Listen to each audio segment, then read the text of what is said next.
मौगी कि सुइया पहाड़ी चढ़ी देवघर चली जाई हम हो बाबा जलवा चढ़ाई बना देख रहे के बाबा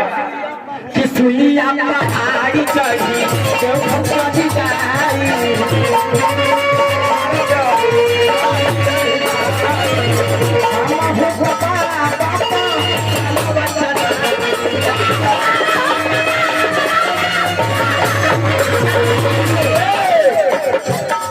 मीठा मीठा कि सुइया पहाड़ी चढ़ी देवघर चली जाई हम हो बाबा जलवा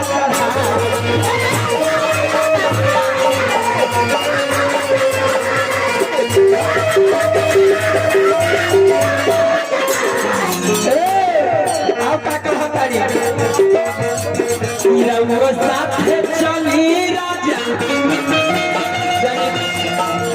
भैया मेहरारू वाला छाव धारा सब रुको भाव दिखावे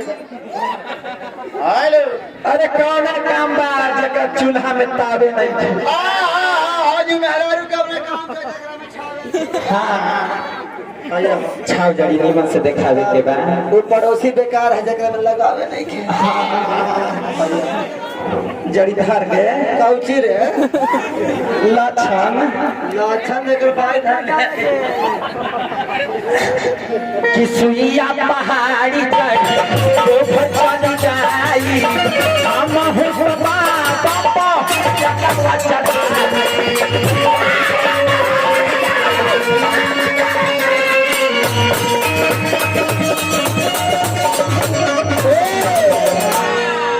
कहाँ पड़ी का कहता रे कि रउओ साथ चली राजा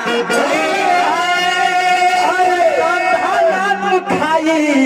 एगो कावारी भारी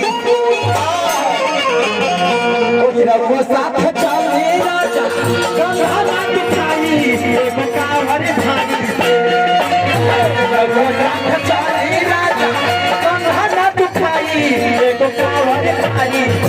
देवघर ले चला देवघर चला सजनवा हो पर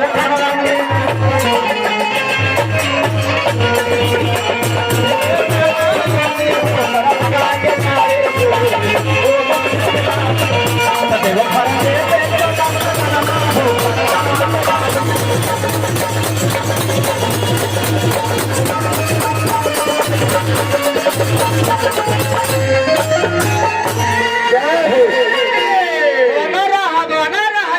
निकल गया आगे मार्केट बहुत सारा कलाकार आयल बने हमारे बड़े भैया शत्रुघ्न शरारती जी एकदम शरारती है जब हमरा के स्टूडियो में गावे के लूर आके न रहे आज से 5 साल पहले अये होते मेरे स्टूडियो ना निकाल था उस समय शत्रुघ्न भैया जी हमरा के सिखाइले बानी गावे बजावे खातिर हाँ कि कैसे बीट पकड़े के बा कैसे रिदम पकावे के बा कब स्केल कतना में धरे के बा तो हम चाहब कि हमारे बड़े भैया शत्रुघ्न भैया जी आइए और कुछ सेवा दीजिए हाँ आप भी अपना कुछ दिखाइए।